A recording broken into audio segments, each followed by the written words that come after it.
Leicas are expensive. New or used, it's going to set you back thousands. In fact, Leica holds the record for the most expensive camera ever sold at $15 million. But what if you wanted to join the ranks of the beautiful, talented Leica owners out there, but don't want to sell a kidney to pay for it? What would you get if you took this high-end luxury brand and bought the cheapest example you could find on the internet? Great idea, let's find out. So we need to buy a camera body, buy a lens, hope it all works, optimistic, and then see what sort of photos we can get out of it. I'm going to assume amazing, because I'll be using the fanciest camera brand around. So after looking at various places like shops, auction sites, and the dirty, dark, grim corners of the internet like Facebook Marketplace, the cheapest Leica I could find at the time I decided to do this was on eBay. Of course it was. Before having a proper look at what was out there, I was fully prepared to end up with some sort of ancient Leica digicam. But fortunately, we've actually been sorted out with something analog. Looking at the ad, alarm bells did start to ring when I saw this picture of the camera in teeny tiny pieces, along with a description that said, although everything worked, it was being sold as not working. Very mixed signals, which didn't exactly fill me with confidence. Ultimately though, it's the cheapest Leica I could find at the time of doing this. My hands are tied, I don't have a choice. Now before I tell you exactly what it is, I must warn you that if you're unfamiliar with these things, then you might think it's just some stuffy old camera. Probably because it is some sort of stuffy old camera. But do not let that put you off, because I've had one of these in the past, I've taken it to a whole bunch of different places, and I've actually got some of my favourite photos using one of these. And here it is, a 1934 Leica 3. This looks to be a Model 3A, so a good amount of features, unless you rely on a light meter, in which case you're shit out of luck. No iconic red dot logo here, unfortunately, but it is still a Leica, so it should still look good sat next to your oat milk latte. So instead of boring you and turning this into probably the millionth review about these cameras, let's skip all that and just concentrate on the things that make it different from a newer, far more expensive Leica. There are a couple of points that make this slightly trickier to use, but watch as I take these downsides and cleverly portray them as positives. You have to slot the film into a take-up spool, but not before trimming the film down to decrease your chances of jamming it up. Now I know this sounds like a proper ball ache on paper, but I quite like it. The film's in there, it's locked in. It ain't going anywhere. And yeah, you do have to take up a massive 10 seconds of your life that you'll never get back trimming it down, but look at it as an opportunity to brush up on your arts and crafts skills. They have different knobs.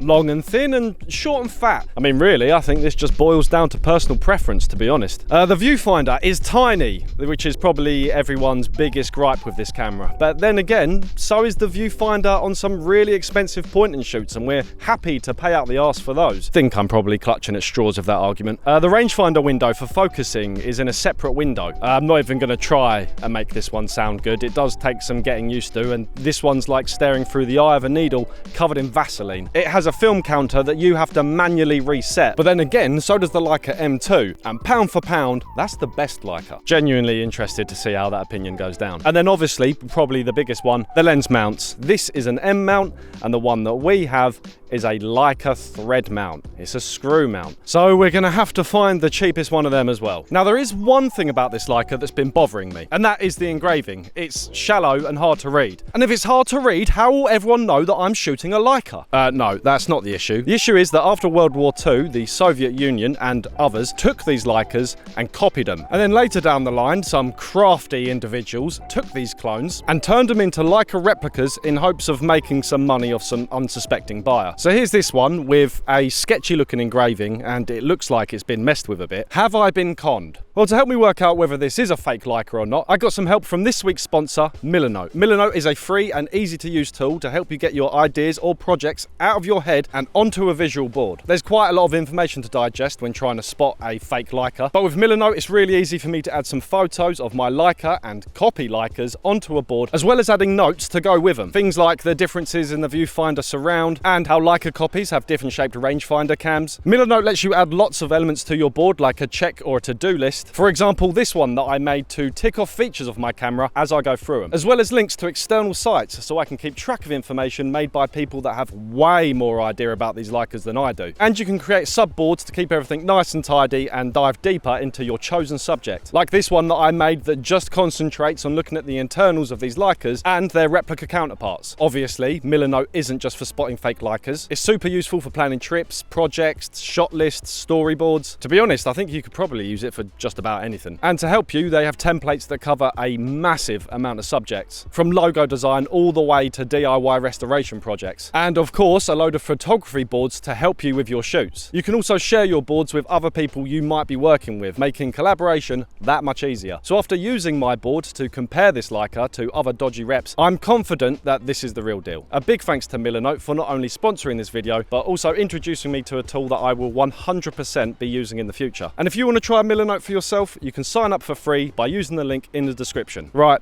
back to this cheapest Leica.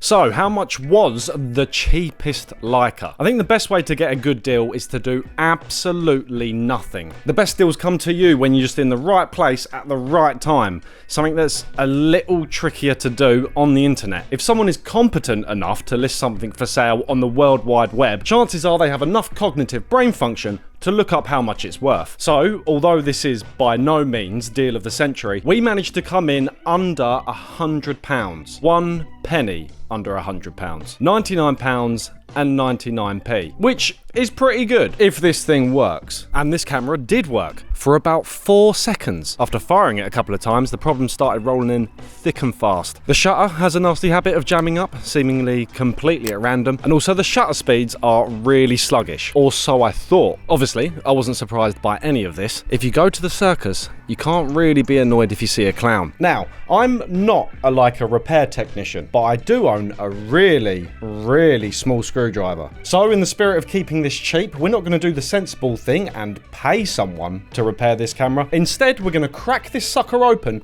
and fix it ourselves. Either that or ruin it forever. Luckily for me, one of the previous owners had made this super easy to open by stripping out most of the screws holding it together, meaning that they were doing absolutely nothing. And once inside, things didn't get much better. Of course, being 90 years old, this thing's had more people in and out of it than a public toilet, leaving behind their own little marks. Like someone at some point had installed a flash sink, then someone else has come in and disconnected it all. People have added new brackets, little scrapes and scratches here and there, but my personal favourite is whoever lost the grub screw for the film winder decided that the next best move was to hot glue it in place. Glue.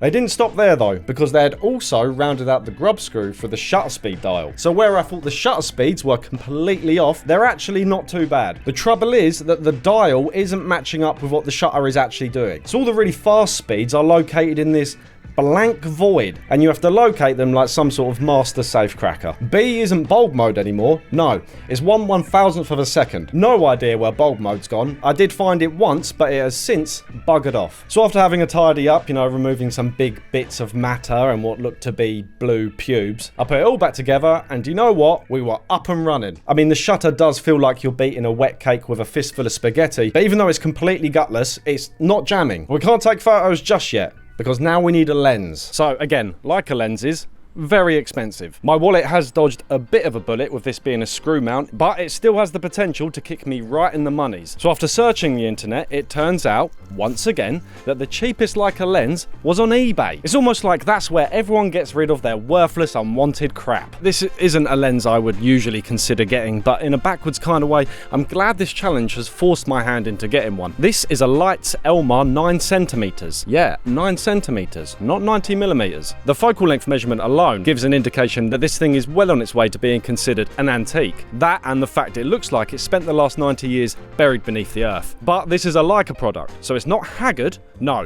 It's brassing. The focus pull is so rough it gives the same sensation as violently shaking a bag of hammers. The aperture ring is stiffer than ethanol on the rocks, and the lens has bits of debris in it the size of King Kong's finger. But apart from that, it's actually quite nice. The glass is mostly clear, there's not much haze or fungus, and although it feels like it's full of cream cheese, everything does work. Considering that Leica lenses can easily, just so easily, set you back thousands of pounds, this one, 40 quid. It was originally up for 60, but I messaged the seller asking a couple of questions about it, and his immediate response was to drop a third off the price. I'm guessing he really wanted to get rid. All that was left to do was to pair these two sad acts and hope that they can keep their shit together long enough to blast through a couple of rolls of film. There was one problem though. This is a 90mm lens, and the viewfinder on these cameras is for a 50mm. Usually, you'd spend a good wedge of money on a VisoFlex or an external viewfinder to match the focal length of the lens, but they can be quite expensive. So I spent 59p on a clear plastic pencil case, did some maths, some measuring, cutting and scoring, and made this tiny piece of plastic to sit in front of the standard viewfinder. Don't worry, I haven't gone mental. I do realise this is completely stupid, and these are definitely more guidelines rather than frame lines. Alternatively, if you wanted to go mega cheap, you could use just the rangefinder window to get a rough guide for framing your shots, but I tried that and it got real old real quick. So I've had this camera for a good while now, and over the last couple of months I've taken it out just at random in different situations just to get a good idea of what this particular camera is like, and I've learned a lot. Firstly, this camera works quite well, except for one massive issue: it leaks like a sieve. At first I thought it was down to the rounded out missing screw holes, thanks again previous owner, but after taping them over, light is still getting in. This rather sinister vertical light leak makes me think that there's more going on, potentially some sort of shutter issue which can't be fixed with tape no matter how much I use. So there's a very good chance this cheapest Leica could end up costing me quite a lot of money to get it repaired and sorted. Who saw that coming? Everyone. Including me. But hey, what's a little light leak between friends? Lots of people love a good light leak. It just helps remind everyone else, you know, that they're cooler than them by shooting film. One of the mega upsides to these cameras is that they're mad portable, even if you've screwed an absolute schlong on the front of yours. Speaking of which, one of the main reasons you buy a Leica is for the lenses. And yet here we are with a camera with a thread mount for lenses that in most cases are going to have an older design with older coatings, if any at all, and possibly won't be able to keep up with their more modern M-mount counterparts. So is that the case with this one? Obviously we didn't have a great start with it being all stiff and stuff, but to be honest, sort of realised that all this tired old boy really needed was a good old stretch. The aperture ring freed up and the focus got buttery smooth. When I say butter, I mean peanut butter, the chunky kind. It's still not perfect. Anyway, being a 90mm, I thought I'd try this out with some portraits, but given my severe lack of willing friends, I decided to do this at the zoo, because the animals, they can't say no. Even though this lens is older than your nan, I think it does a bloody good job in terms of sharpness. I mean, look, perfectly good. And that's with this shot being taken on bulk rolled Fomapan 100. A great, cheap way to test out a camera that you have absolutely no faith in, but maybe not the finest of film stocks. Sorry, Fomapan. 90mm wouldn't be my first choice to pair with a rangefinder, especially if you've gone absolutely mental and made your own frame lines, but it didn't really take much getting used to. It actually ended up having an influence on what I was shooting. I'd never really just take shots of details or textures, but somehow this focal length had snuck in my brain and influenced me, like some sort of cordyceps infection or 8 pints of lager. On the whole, this is a lens. Does a solid job. Exactly what it says on the tin. Is it going to blow your tiny little mind? Probably not. But I think this lens does have moments of excellence when you catch the right sort of scene to match the vintage rendering that this lens produces. These lenses were quite popular back in the day, and as a result, you can get one for not a lot of money. So if you did want to mix things up and shoot a lens that was made before the ballpoint pen was invented, I think this is a great shout. Generally speaking, I do think these screw mount Leicas are pretty good. You know, once you stop crying and get over the fact that you might have to turn your brain on and have a little more patience to operate one of these, they are pretty good fun. And yes, I know the argument for Leicas being well built is just like flogging a dead horse at this point, but here's a camera that seems to have had a real tough time over the last 90 years, and it's still hanging on, sort of. I mean, for the most part. I mean, it needs repairing, but it's doing okay. Of course, you don't need a Leica. But if you want a Leica, I think you should get the cheapest Leica. Just don't get the cheapest of the cheapest Leicas. Another big thanks to Miller Note. Don't forget to check them out. The link is in the description below. And a big thanks to you. Good watching, guys. Top notch. Well done. Very impressed.